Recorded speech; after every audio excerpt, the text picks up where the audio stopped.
Yo, it's GMFLA and I just jumped off the porch with Dirty Glove Bastards. Told her keep it clean and shaven, now don't beat around the bush. Acting like she out of Memphis with Louisiana bus. In the VIP with DM. Alright, we got GMFLA jumping off the porch with us today. What's good, bruh? What's going on with you, gang? Ain't shit, they can't call it. For shit show, how you feeling? Feeling good, amazing, bruh. For sure, it's a pleasure to have you here on the porch with us today, man. Appreciate it, appreciate it. So what you got going on in the city of Atlanta?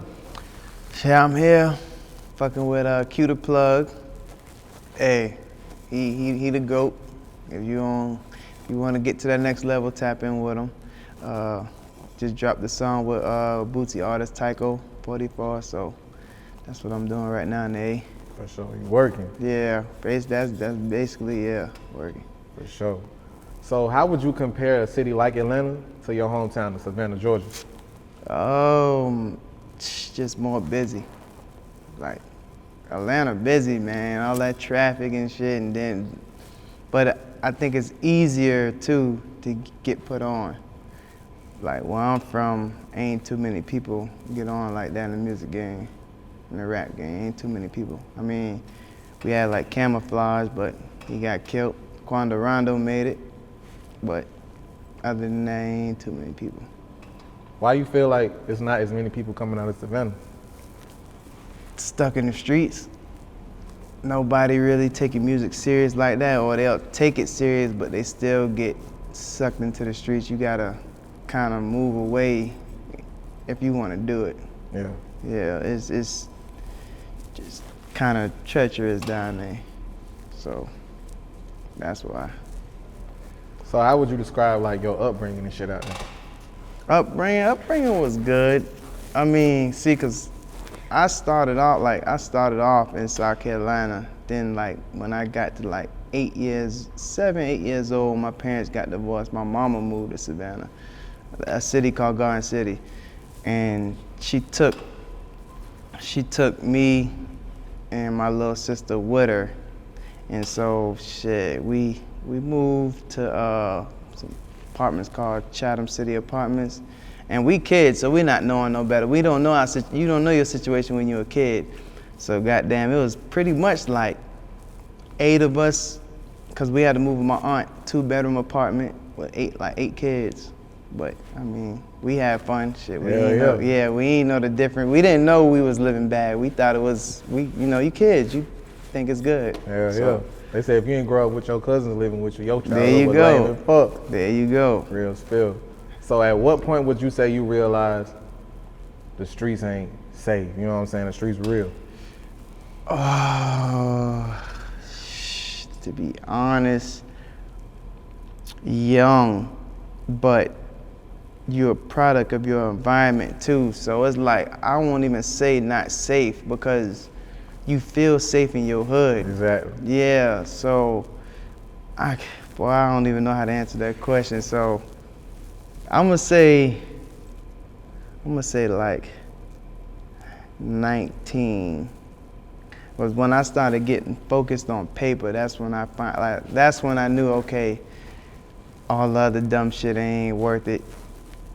Stick to getting your money, but it come with that too. That shit it's still part of the street, so I'll say about 19. Yeah.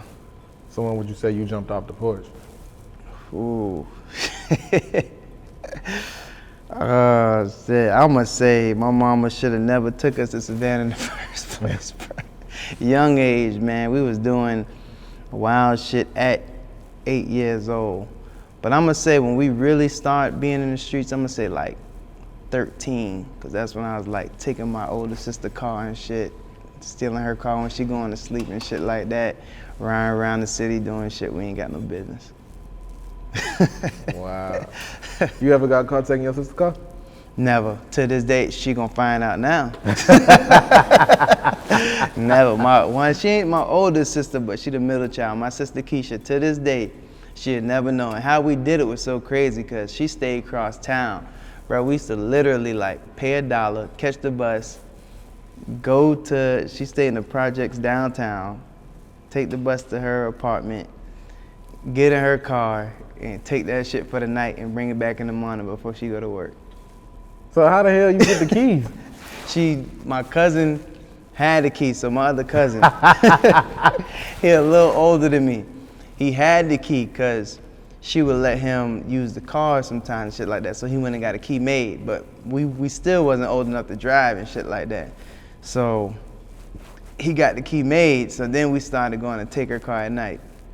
Almost every single night when her ass go to sleep, we pay $1, take the bus, go to her spot, get in the car, ride out. We got the car for the night. God damn. Boy, she gonna kill your ass when she see this shit. She might, boy. So at what point would you say you decided, all right, time to leave the streets alone, let's try some new shit? Recently, I said like a year ago, I got in a bad car accident. I got hit head on by 18-wheeler. Like, yeah, I'm blessed to be here, bro. I always say that. I feel like I ain't even supposed to be here right now. But yeah, I got hit head on by 18-wheeler, and that shit put me out for a minute. Like I was out for a minute. Couldn't do certain shit for myself and shit like that. And that's when I was like, okay, it's time to take rap serious and leave all other bullshit alone. Yeah. So where would you say your musical inspiration come from? In general, I like music, period. Like I listen to a lot of different music too, so, but inspiration just from what I did, I love to talk about what I done did in the streets, how much money I done counted and shit like that. So yeah, so I say I get my inspiration from the streets. Yeah. What about the streets like leave you so inspired though? How much money I done touched, how much money I done came across. That's about it. How much money I done came across. But everybody know this. Your run don't last long. Yeah, your run don't last long. People make it seem like it do, like they'll glorify the parts where you touching all this money and shit, but it ain't all like that. It's bad sides too. I ain't always been up. I done been down before to my last and had to run it back up. I done been locked up before. Like, that's just what come with it. But if you in the streets and if you really in the streets, you understand that's what come with it. Yeah, you might have like a good 3-4 year, or some people gotta run longer than that. But eventually, some shit happen. You get jammed up with some shit. Yeah. What about your music let you know what I'm saying, that you had a way out?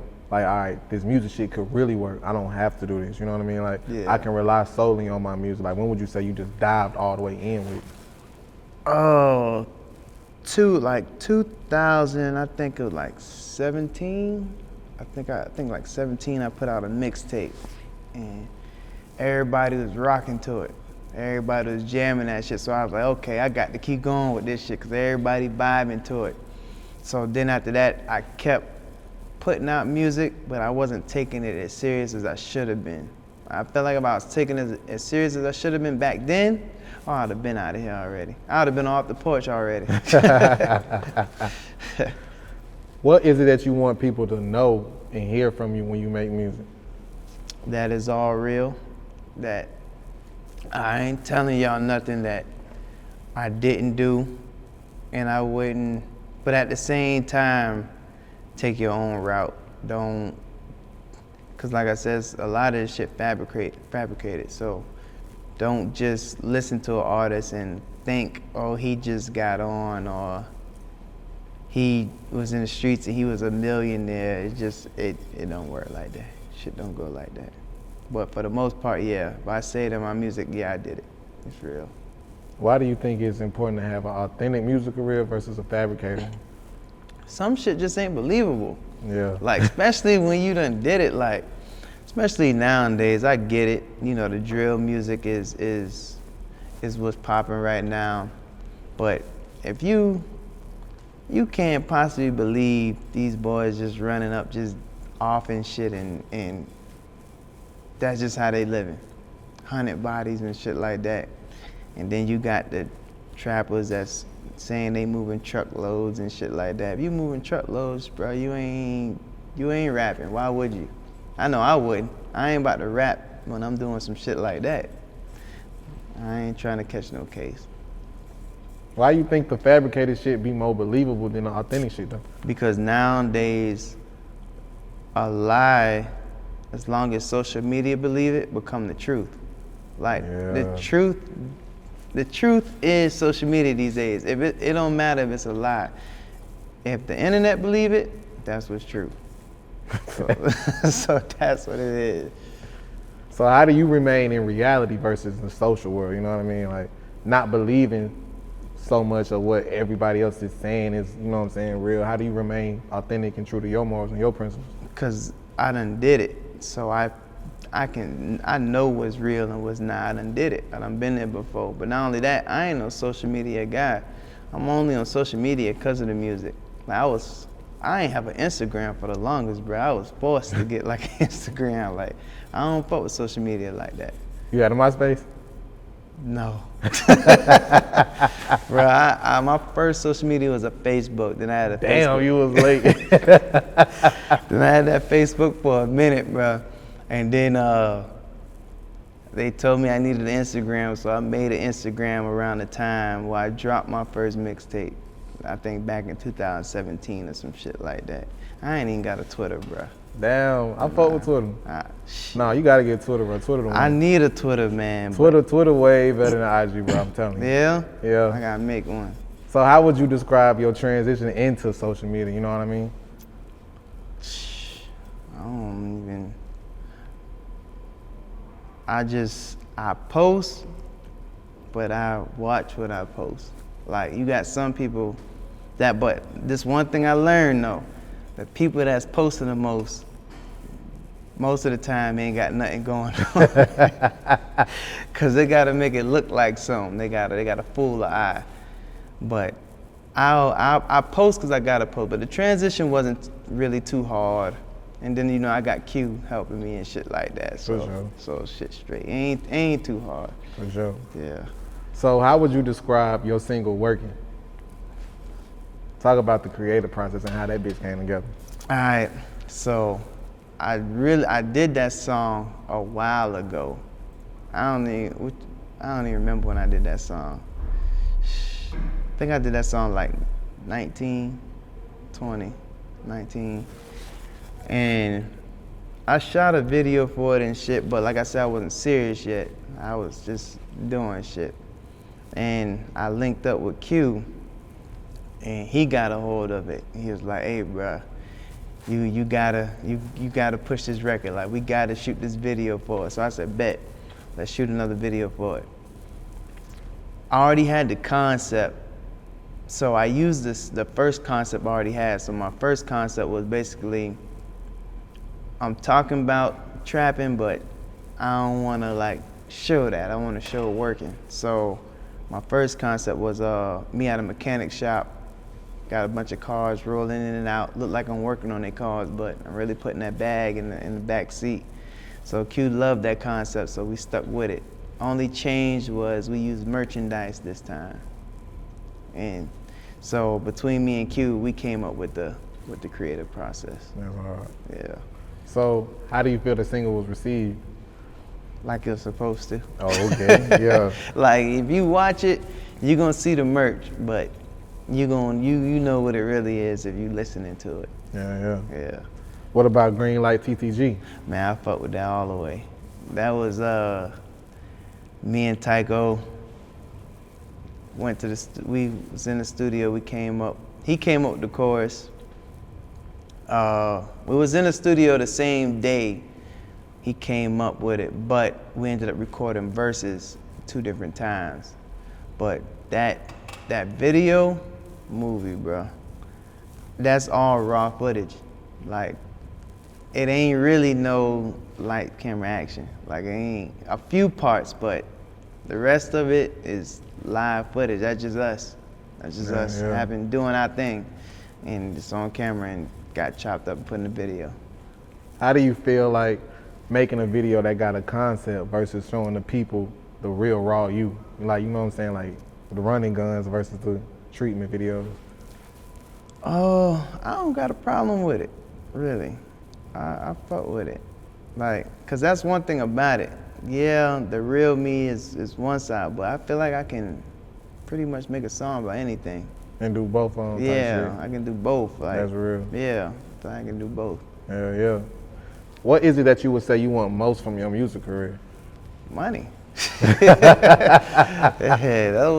I ain't even gonna lie to nobody. Like, I love music, don't get me wrong, but shit, I'm here for a check, bro. Like, this is a way for me to feed my family and take care of. I got a lot of people that are depending on me, you know, with this shit, man. So, you know, I'm straight paper-wise, but shit, I'm trying to get it. I'm trying to have that money coming in so I don't gotta go back to the streets, cause Right.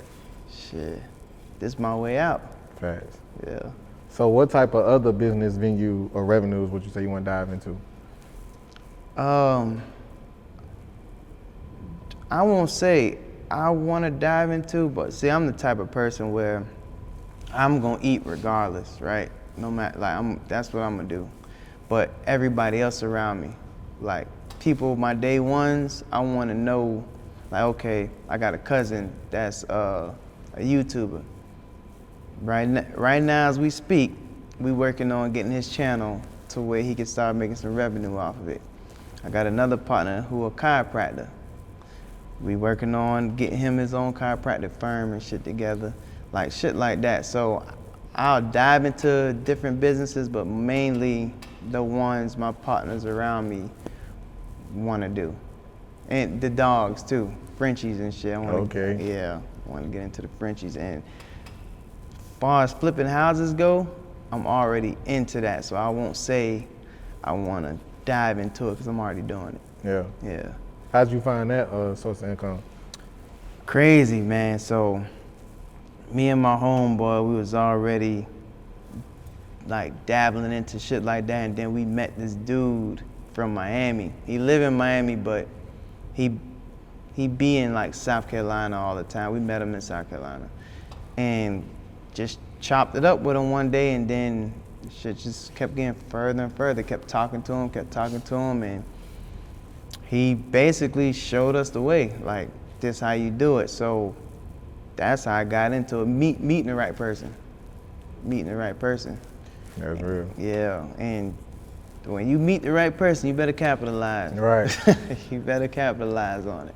Why do you feel it's important to have more than one sources of income? Because you can't just depend on one. All right, so I'm gonna relate that shit to the streets, man, because that's the only way I know how. So when you're in the streets, you might have a slowdown in this in a particular type of product, but you might have another product that's booming at the time. So I relate that to just real life shit too. So with the real estate, like right now, ain't nobody trying to buy no house right now because the market high. But if you got other, revenues, one might be taking off and one down. But if you only got one, what happened when it's slow? You can't, You fuck. you fuck. Yeah. It's like, that's how it is in the streets too. Like, I was the type of person where I wasn't gonna just sell this particular thing. I was gonna sell about both things, so that way one slow down, the other one still keep going. Right. So. When can we expect the project, man? January, I think, right? January. What can we expect from it? Real, raw, good music. Don't just look for just straight trap music. I'm a put it in there, but it's gonna be other shit in there too. Yeah. Like the heat. Just expect it coming, like some shit you gonna ride to, you gonna hear it in the club. It's gonna be songs you can hear in the club, songs you can vibe to, songs for girls. I'll put it all in there. Real spill. Yeah. Would you say it's hard to make it out of Savannah? Yes. Why so? I don't even want to say hate, because hate everywhere. I don't care where you go. But you just gotta have your head on straight. You gotta be focused, because it's easy to get distracted. if you ain't focused, which most people ain't, it's just hard. Like, you heard of camouflage? You remember what camouflage was? I ain't heard of bro, but a lot of people from Savannah that come up here always He say was bro supposed name. to sign the Young Money. He was that Wayne BG that he was gonna sign with them, but he got killed right before it could happen. So it's when you in Savannah, like you in the streets, but you rapping still. So it's like you trying to get out, One but foot you in, 1 foot out type shit. yeah, and people not gonna forget the shit you did. Once you know, just cause you rapping, people ain't gonna forget what you did. That shit gonna stick. That shit gonna stick to you. Like to this day, camouflage loved in Savannah, but you still got the ones that don't like him. And he ain't even here no more. So that's why it's hard. You just got to be focused. If you ain't focused, you ain't gonna make it. That's real. Yeah. So what else you working on right now? Project. Working on a project right now as we speak. Getting it ready for January. And pushing our song Light TTG, whichever one you want to call it. Green Light or TTG, just make it easier for you to find it when you're looking it up with me and Tycho. For sure, for sure. Yeah. Any last words and shout outs? Free my cousin Los. Got my dog locked up. Y'all need to go listen to TMG Spook out of Orlando. That's my dog too. He locked up right now, but he'll be home soon too. And shout out to everybody in Garden City. Y'all know I fuck with y'all. That's it. Real spill, man. GMFLA, we appreciate having you on the porch today again, gang. I appreciate it, man. I'm happy to be here. That shit sound like a bar, don't it? Yeah. Nah. Told her